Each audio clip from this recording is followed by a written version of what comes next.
I'm Cynthia James, and this network is about changing lives one woman at a time.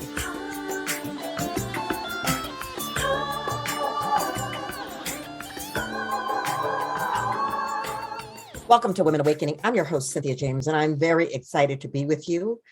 I get the honor of introducing you to powerful women, inspirational women, change makers, women who have decided to step into their power. And so they're guiding us with their wisdom. And so I'm so grateful that you're here and that you get to meet them. And I want you to know that you can subscribe. We're on iTunes, iHeart, Spreaker, Amazon, YouTube. Go any of those places and just sign up. And every week you will meet an extraordinary woman. Today, I get to introduce you to Jennifer Mannion. She's an international best-selling author, a speaker, highly sought after intuitive, self-love activator, and media personality. She graduated from Penn State with a BA in psychology, and she had this keen interest in how minds work. It was through healing herself from 7 years of several debilitating chronic diseases in 3 weeks, by the way, that she found her passion to help others. She's an intuitive healer, a mind, body, spirit mentor, an energetic catalyst, and she inspires people to connect with their inner power, develop greater healing and expansion, and create the lives they desire. She is certified in over 15 healing modalities, including reconnective healing, the Akashic records, and shamanism. Oh my goodness. Jenny, thank you so much for being here. I am so excited to have you on the show. I am so excited to be here, Cynthia. Thank you so much for having me. So let's start with where you came from, how you grew up, because a lot of women think that people just dropped into success without understanding how they came on the planet. I grew up a child of two very young parents, 17 and 18 years old, in New York City. So grew up with not a ton of money or, resources, but my mom, kind of call her like an ex-hippie. She just passed about a year ago, a little over a year ago. She was my best friend and an example of unconditional love. So I will say that she was definitely a catalyst for me getting into work like this because she always helped people. So I always love to help people as well. And are you an only child? I am an only child. Oh, and so you graduated from school, but they were talking about the debilitating diseases. When did that start? It started about a year after I had my firstborn. So I think I was about 30, and it lasted until about 37. So it was 7 years. And you keep going to doctors, you keep getting diagnoses. I had 4 diagnoses. I was in chronic pain all the time. Sometimes I could barely get out of bed. Sometimes I was crawling down the stairs, passing out in pain, vomiting in pain. Wasn't given a good prognosis at all. Was told I would probably wind up in a wheelchair and that I would be in chronic pain for the rest of my life. Wow. Okay. So then I need to know what happened that took a leap that in 3 weeks you could heal yourself. I changed my thoughts, which changed my energy and created new cells. There were a couple catalysts for that. Meeting a woman who didn't think of me as sick Jenny. I had really denied pain pills because I was afraid of what pain pills would do if I started them in my mid-30s. When I met her, I would take like half the dosage, so I was able to go for a walk. So getting out in nature and being with another woman who saw me, who wasn't judging me because I was always judging myself. I'm not a good enough mom. I'm not a good enough wife. I'm not a good enough daughter, but saw me. I started to recognize myself again, and seeing the movie The Secret was another catalyst. Realized that gratitude was huge. I was not expressing gratitude, realizing that my thoughts were perpetuating some of these things. I was a psychology major, but no one really told me. Doctors don't really tell you to look at your thoughts. So I really was like, you know what, I'm going to cancel my doctor appointments for now and just keep the one where I was on a blood thinner at the time. They told me I had to go every week for that. Other than that, I canceled doctors and was like, I'm going to read Deepak Chopra. I'm going to watch Wayne Dyer videos. I read Caroline Myss, really read inspirational teachers that taught me that I was more than my limiting thoughts. Wow. Well, I love that. And I want to talk about being seen. No, because you said she saw you and then you repeated it. And I feel that there are so many women that I work with who haven't felt seen or heard in their lives, and so talk to me for you. Why is it important to be seen?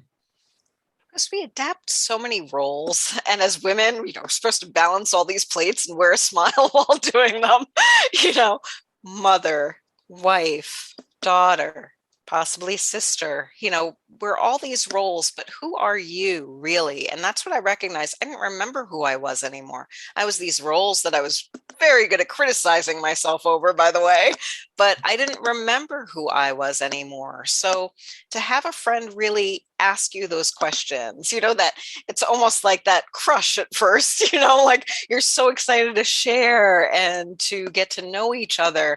And it has you reflecting inward. Oh, yeah, I do love these things. And I do love these things about myself. And I do have these passions and gifts. And it kind of reignites that when someone actually sees those things in you and validates them. Oh, absolutely. I think being seen is one of the greatest gifts that can happen for someone, because all of a sudden you relax and you just allow your authentic self to come forward. So you were in the process of changing your thoughts and connecting to all of these healers and teachers. So what happened in 3 weeks? I started listening to my self talk, which was horrendous, always criticizing myself, and started focusing on where I wanted my attention. I was focusing on my pain, which pain is very attention getting. I understand why people focus on their pain, but by focusing on how much my legs hurt, that was generally where the pain was. It wasn't inspiring me. I started focusing on my fingers. My fingers don't hurt. Guess what? That means there's healthy cells in my body. If there's healthy cells there can be healthy cells other places. Really focusing my attention on gratitude and on what was good instead of what wasn't good and the horrible what ifs that we go to. What if I can't drive my kids? What if I can't do this? Instead, started focusing on what if I felt a little better? What if tomorrow was a little better than today? And really understanding that I was contributing to my own energy. I love that. Um, well, and the thing is like, we're not taught in this culture to think that way. We're taught to look for what's wrong, look for the challenge, and then try to fix it, not look for the good and try to amplify it. And so at the end of 3 weeks, what did you notice? I was totally better. I didn't need any pain pills. I felt like I was reborn. I woke up full of energy. I had no more pain. I had no more pain in my body. Wow, that's incredible. So talk to me a little bit about your work. Do you work with people individually? How do you work with people? I do work with people individually. I have clients that come to me for physical ailments, for relationship issues, anything that they're ready to change in their life. We get really into our habits and behaviors. And sometimes you just need a little guide. And I'm told I feel like a best friend a lot of times. I see the best in people. I see people's gifts, and I'm able to reflect that back to them.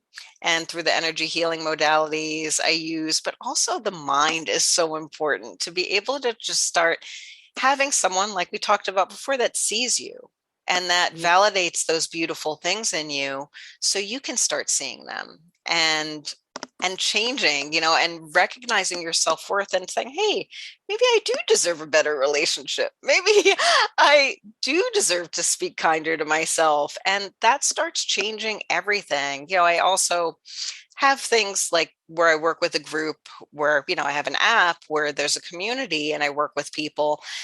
I love working with groups. I led a women's group for 8 years. I love working with groups as well. It's so wonderful for women to reflect back. Oh, I've had that experience too, and we all have gone through similar things, and it helps to have those different perspectives.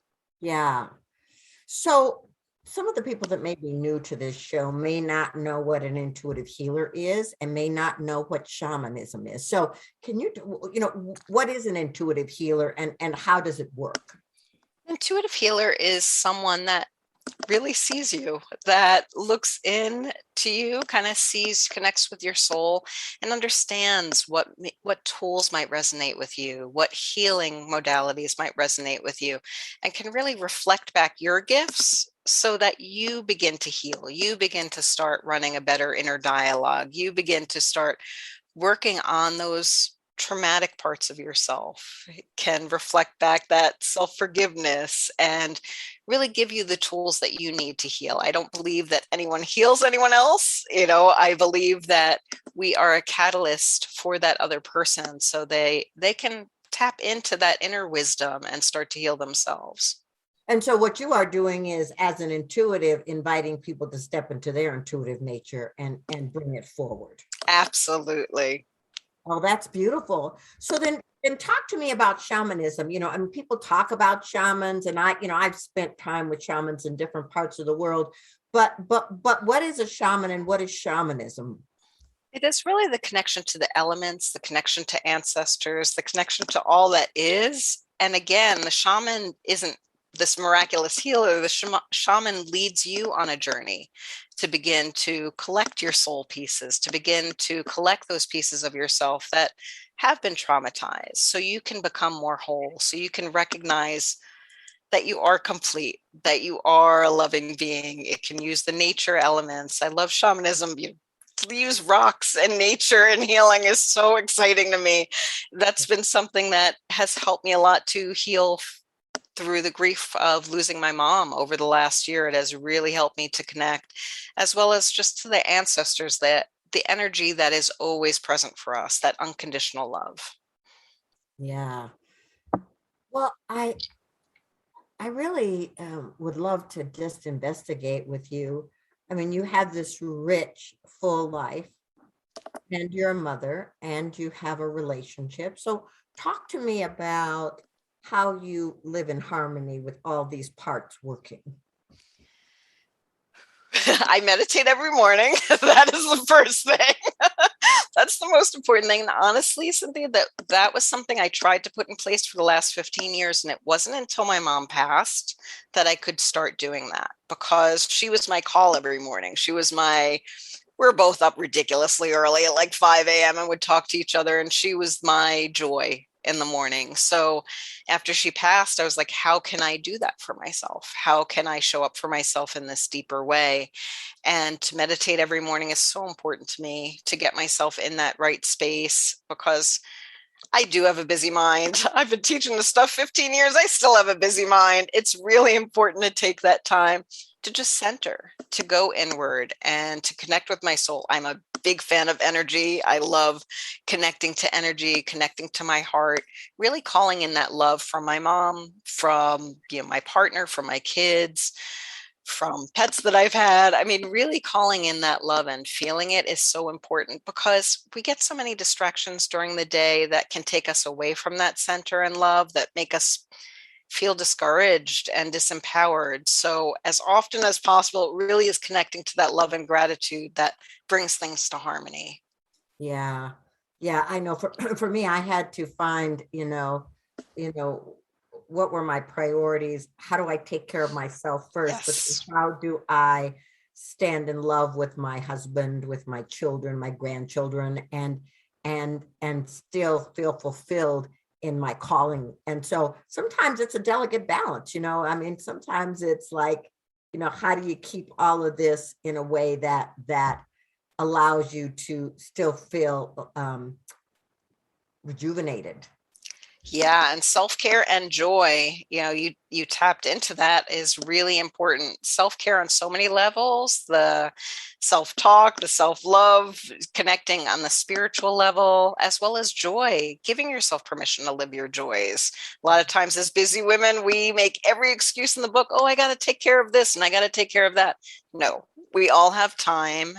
to take care of ourselves, and we need to take care of ourselves. And we can do these little windows of time too. What about in the shower? What are you saying to yourself in the shower? How are you nurturing yourself in the shower? I have my clients come up with a top 10 list of things that they love to do. And it could be little things like taking a warm bath or having a cup of tea or going out for a walk around the block with a friend, things that make them feel good for them. And I ask them to do one of those things a day for themselves. It can be something that takes 5 minutes, but we need to reaffirm that we are worthy of taking that time. Yes, absolutely. So from your point of view, what do you think is the biggest challenge for women on the planet today? I think we feel like we have to do too much, and we do put everyone first. And we're hearing limiting messages that we might have gotten. I'm 52, there were limiting messages when I was growing up about what a woman could do, and really overcoming those and overcoming any traumas, I mean, any limiting beliefs, to know that we're worthy of being a leader. We're worthy of stepping into our gifts and not letting any of the things from the past stop us. Yeah, absolutely. So you've got this app, and you're a best-selling author. When you were sitting down to write, did you feel confident that you knew what you were doing, or did you just have to surrender to the process? Oh, I surrender. The best things I've ever written is when I don't even remember what I've written after. you know, it is through me. It is, the best poems I've ever written are the ones that come in 5 minutes, that are through me. And with my book, because it was so many short chapters, it was beautiful because I could be like, okay, this today I feel like this is calling to me. With Love 365, it's the same thing, the app, because it's 365 days of self-love, different topics on self-love. So whatever is calling to me that day, I can really let that come to me, instead of, if I sit down and force myself to write, that is not happening. It really needs to be inspired thought, and just connecting to that and letting go and allowing myself to, yeah, just be in flow and connect with whatever wants to come out. Yeah, and I think it's so important because, a lot of times when we're trying to push the river, we don't allow ourselves to be in that intuitive knowing and to really listen to what's being downloaded. So that surrender part is an extraordinary gift, I believe, to take us to another level. It sure is. And wow, it's hard to get past that critical mind sometimes, but it is so worth it. Absolutely. So how do people find you? They can find me on my website, jennymannion.com, JennyMannion.com. And there's a 7-day trial for Love 365, where I actually have a little thing on self-love through each chakra every day. And it ends with a self-love through the chakras meditation. So really reawakening that power through each chakra in our body, so we can start connecting to that inner diagnostic system and feel empowered. That's beautiful, JennyMannion.com. So I asked each guest the very same question. This show is called Woman Awakening. What is the one thing you think women need to know about the importance of their awakening? You're worthy. You have gifts that no one else has. You are unique. You are beautiful. The world needs you. Be kind and loving to yourself, especially in the healing process as stuff comes up. It is worth it. It's worth the inner work to not repeat your patterns, not repeat the behaviors, and just show up for yourself like I'm sure you've showed up for so many other people in your life. Oh, that is beautiful, Jenny. Thank you so much. I'm so grateful that you're on the show and that you're out in the world making a difference on this planet. Thank you so much, Cynthia, for the work that you do and for having me on. So ladies, like I said, we do this every week. And Jenny said it so beautifully. I want to remind you that you're an original imprint. There's not another you on this planet. There's not another person that came here to do what you came to do the way you came to do it. So I want to remind you that the women that I interview here are just giving you tidbits of information and wisdom that can take you to the next level. Trust your process, trust your life, trust that the universe has you. Thank you so much, and I will see you next time.